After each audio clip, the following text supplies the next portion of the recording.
Sugar patients chapati రోటీ కాకుండా సంతృప్తిగా rice కూడా తినవచ్చు. Doctor rice, sugar free rice, doctor rice, diabetic rice, షుగర్ పెన్సని బియ్యం, డాక్టర్ రైస్.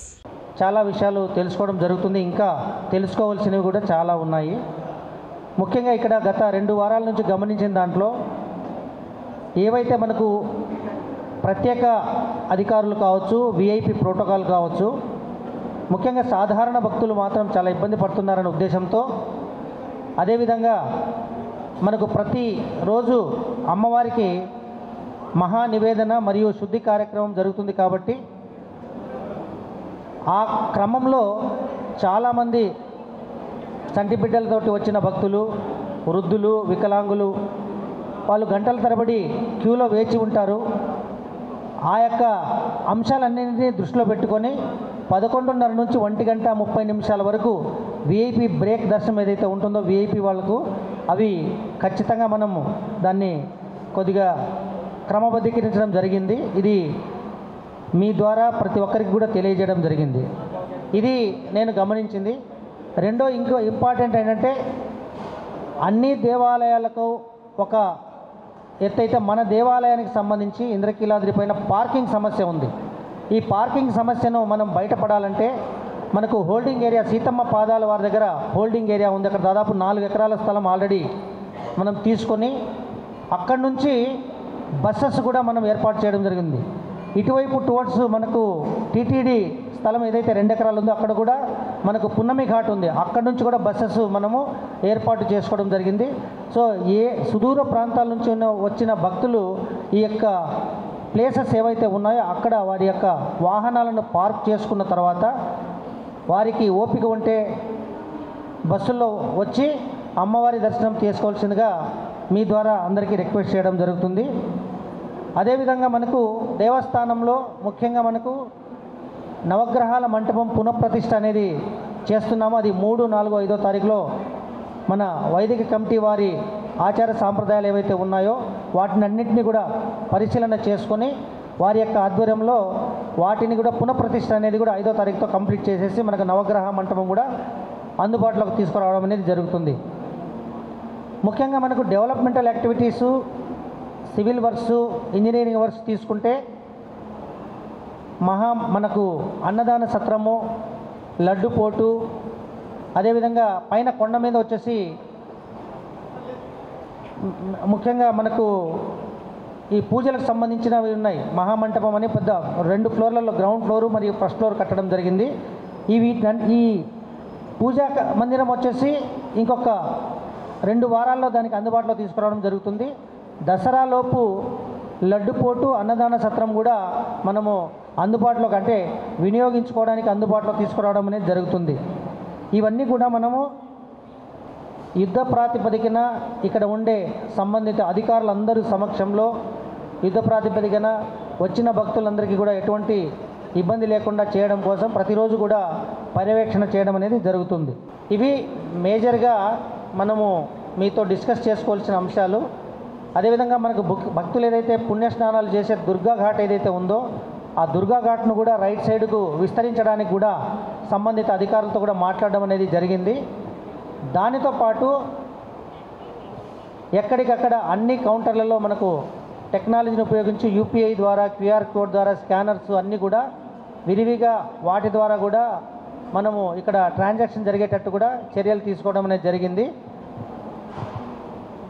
దయచేసి ఈ గత 10-15 రోజుల్లో గమనించిన విషయాలు ఇవి. మనకు దాదాపుగా సుదూర ప్రాంతం రాయలసీమ కావచ్చు, తెలంగాణ ప్రాంతం కావచ్చు, ఇతర రాష్ట్రాల గురించి కూడా భక్తులు రోజు రోజుకు కూడా రద్దీ అనేది పెరుగుతూ ఉంది. పాత్రికేయ మిత్రులందరికీ కూడా నా రిక్వెస్ట్ ఏంటంటే, ఏదైనా ఒక అంశం గురించి పేపర్లో వేసే ముందు దయచేసి సంబంధిత అధికారులను కానీ నాకు కానీ కన్సల్ట్ చేసి పేపర్లో వేస్తే బాగుంటుందనేది నా రిక్వెస్టు. ఎందుకంటే దేవాలయము అనేది ఎంతో నమ్మకము, ఎంతో శక్తివంతమైన అమ్మవారిని నమ్ముకొని సుదూర ప్రాంతాల నుంచి వచ్చే భక్తులు వారి మనోభావాల్ని కూడా దృష్టిలో ఉంచుకోవాల్సిన అవసరం మనం ఎంతైనా ఉంది. ఇవన్నీ కూడా మీరు దయచేసి అర్థం చేసుకుంటారని, ఏదైనా విషయం గురించి మీరు వేసేటప్పుడు 1-2 సార్లు ఆలోచించి మీరు పేపర్లో వేస్తే బాగుంటుందనేది నా యొక్క రిక్వెస్ట్ అండి. ఇది నా వైపు నుంచి. అంటే ఒక గంటలో సెలబ్రిటీ వస్తున్నారనగా మాకు ఇన్ఫర్మేషన్ వస్తుంది. అలా కాకుండా ప్రోటోకాల్ అంటే మనకి ఎవరైనా పిఆర్ఓ నుంచి అప్డేట్గా ఏదైనా మీకు ఒక ఇన్ఫర్మేషన్ ముందు రోజే వస్తుంది కాబట్టి ఆ ఇన్ఫర్మేషన్ వెంటనే మనకు ఒక గ్రూప్ ఉంది సార్. ఆ గ్రూప్లో మీరు కూడా యాడ్ అయ్యి ఆ గ్రూప్లో ఇన్ఫర్మేషన్ అనేది వెంటనే మీరు పాస్ చేస్తే నెక్స్ట్ టైం ఎలక్ట్గా మేము టయానికి రాగలుగుతాం సార్. సో మీడియా వాళ్ళకి కొంచెం ఇన్ఫర్మేషన్ పాస్ చేసే విధంగా పిఆర్ఓ వ్యవస్థని బలోపేతం చేయండి సార్. తప్పకుండా అమ్మా, మీరు చెప్పింది మంచి ఒపీనియనే. తప్పకుండా మీకు అంటే మీ అందరికీ తెలిసిందే, ఇక్కడ వారధి మీద వెళ్తున్నప్పుడు అమ్మవారి ఓం ఆకారం చూసినా కానీ కొంతమంది వేపులు ఒకసారి వెళ్ళేసి వద్దామని టక్కన వచ్చేస్తుంటారు. మేబీ అక్కడ కొద్దిగా సమయాభావం వల్ల మీకు చెప్పి ఉండకపోయి ఉండొచ్చు. పిఆర్ఓ గారికి చెప్తాము, ఇప్పటి నుంచి ఇమ్మీడియట్గా చెప్పమని చెప్తాం. ఇంకొక మాట, మీరు వేరే రకంగా అనుకోవద్దు. విఐపి వచ్చినా, మంత్రి గారు వచ్చినా, ఎవరు వచ్చినా లోపల దాకా వచ్చేస్తున్నారు. అది దయచేసి మీరు అర్థం చేసుకోండి. ఎందుకంటే రాబో రోజుల్లో టీటీడీ తర్వాత మన దేవాలయాన్ని ఆ పరిధిలోకి డెవలప్ చేద్దామనే ఉద్దేశంతో ఉన్నాం. కాబట్టి ఇప్పటి నుంచే మనం అందరం కూడా మీ సహకారం ఉండాలి. అందరం కూడా అర్థం చేసుకుంటే, ఇక్కడ ఉండే నియమ నిబంధనలు అర్థం చేసుకొని మనం ముందుకు వెళ్తే కొద్దిగా కొన్ని ఇష్యూస్లో మనం బాగా చేసుకోగలం. లోపల దాకా వచ్చేస్తున్నారు, తోపులాట, సాధారణ భక్తులు ఇబ్బంది పడుతున్నారు. మొన్న నేను ఒకటి గమనించాను. సో అది మీరు అర్థం చేసుకొని, ఎక్కడైతే విఐపిని మేము పూర్ణ కుంభం ద్వారా మేము స్వాగతిస్తామో మీరు అక్కడే ఆగిపోవాలి. బయటకు వచ్చాక మీరు వాళ్ళతో ఎంతసేపు అయినా మాట్లాడవచ్చు. దయచేసి అది కొద్దిగా గమనించగలరు.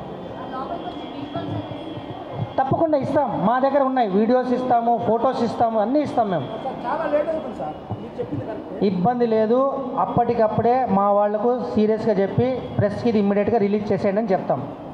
దయచేసి అది మీరు వేరే రకంగా అనుకోవద్దు. లోపల దాకా వస్తే ఆల్రెడీ క్యూలో నిలబడి ఉన్న వాళ్ళు ఉన్నారు, చిన్నపిల్లలతో ఉన్నారు, అది కొద్దిగా డిస్టర్బెన్స్ అవుతుంది. నేను మొన్న గమనించాను. సో ఈరోజు చెప్దామనే ఉద్దేశంతో చెప్తున్నాను. రోడ్డు ఓంకార్ టర్నింగ్ దగ్గర ఒక కారులో 30 లక్షల రూపాయలు ఖరీదు చేసేటటువంటి బంగారం వస్తువులు పోయినాయి. మీరు రాకముందు గొడవ ఇది. ఆ విషయంలో ఏదైనా సరే దేవస్థానం వారి దగ్గర ఇన్ఫర్మేషన్ ఉందా? ఒకసారి పోలీస్ వారితో మాట్లాడి నేను అది ఎంతవరకు వచ్చింది విచారణ అనేది చూస్తాను. సార్, మీరు వచ్చి 15 రోజులు అయింది. అసలు ఈ విషయం మీ దృష్టిలో ఉందా? లేదండి, నేను ఇదే వింటామా మీరు? ఇప్పుడే వింటామా మీరు? ఎస్, మీరు ఇప్పుడు చెప్తున్నారు కాబట్టి అది దాని గురించి తెలుసుకుంటాను. ఏం థెఫ్ట్ జరిగింది ఏంటనేది చూసి దాని మీద తీసుకుంటాను. అందులో దేవస్థానంలో దిగువ స్థాయి సిబ్బంది యొక్క పాత్ర ఉన్నట్టుగా స్పష్టంగా అందరికీ ఉంది. నాకు ఆధారాలతో సహా ఇవ్వండి. తప్పకుండా దిగువ స్థాయి కావచ్చు, ఎవరైనా కావచ్చు, ఖచ్చితంగా చర్య తీసుకోవడం జరుగుతుంది. మీ యొక్క phone number, personal phone number మాకు ఇవ్వాలి. ఏం ఇబ్బంది లేదు, డైరెక్ట్గా రావచ్చు, మీరు నా దగ్గర కలవచ్చు. నేను వచ్చే అవకాశం అందరికీ ఎక్కడ ఉంటుంది సార్? ఇప్పుడు కూడా మాకు మీరు ప్రెస్ మీట్ ఎప్పుడు ఇచ్చారు? మీ అందరితో మాట్లాడదామని నేను వచ్చాను. ఈఓ గారు please try to listen me. Press meet అని ఎప్పుడు ఇచ్చారు మాకు ఇన్ఫర్మేషన్? 10:42కి వచ్చింది. 11 గంటలకు ప్రెస్ మీట్ అని.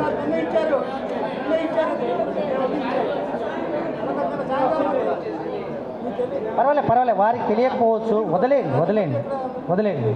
నేను చాలా అడ్వాన్స్గా చెప్పాను నిన్ననే, 1 డే బిఫోరే చెప్పాను. ఉండండి, నో ఇష్యూ, పర్వాలేదండి, నేను నో ఇష్యూ. సార్, దేవస్థానం ఇక్కడ సార్ మీరు మాట్లాడే ముందు మీరు ఎవరు, మీ పేరు, మీరు ఏంటి చెప్పి నాకు చెప్పండి. ఎంతసేపు ఏదో ఒక వార్త రావాలా మనకు ఇమ్మీడియట్గా? ఎందుకంటే అది మీ వృత్తికి మీరు న్యాయం చేయాలా. బట్ ఇక్కడ అధికారులు ఏంటంటే ఫోన్ కాల్తో పాటు వచ్చిన విఐపి ఇన్స్పెక్షన్స్, ఇక్కడ సెక్షన్స్, రకరకాల ఇష్యూస్లో నిమగ్నమై ఉంటాం. ఏదో ఒకసారికి ఫోన్ లిఫ్ట్ చేయకపోతే మీరు మెసేజ్ పెట్టేయచ్చు. ఖచ్చితంగా మెసేజ్ చూస్తాం. ఖచ్చితంగా అది ఏదైనా మీతో డిస్కస్ చేయాల్సి ఉంటే మేము కాల్ బ్యాక్ చేస్తాం. మీరొక్కరేని కాదు, అందరికీ నేను విన్నవించుకుంటున్నా. ఎందుకంటే విఐపీలు వచ్చినప్పుడు మనం ఫోన్లో మాట్లాడుకుంటూ కూర్చోలేము, ఇన్స్పెక్షన్లో ఫోన్లో మాట్లాడుకుంటూ కూర్చోలేము. మీకు తెలుసో తెలీదో, అంటే మీకంటూ ఒకటే వృత్తి, ఒకటే జాబ్. బట్ ఇక్కడ ఉండే అధికారులైనా నాకైనా కానీ రకరకాల ఇష్యూస్ ఉంటాయి కాబట్టి అన్యగా భావించొద్దు. తర్వాత ఏదైనా ఉంటే మీరు మెసేజ్ పెట్టండి. ఇంపార్టెంట్ ఏదైనా ఉంటే తప్పకుండా మీతో డిస్కస్ చేయాల్సి ఉంటే ఫోన్ చేస్తాను. ఇండియా పాకిస్తాన్ ఉద్రిక్తతలపై లేటెస్ట్ అప్డేట్స్ కోసం డౌన్లోడ్ చేసుకోండి RTV లైవ్ యాప్.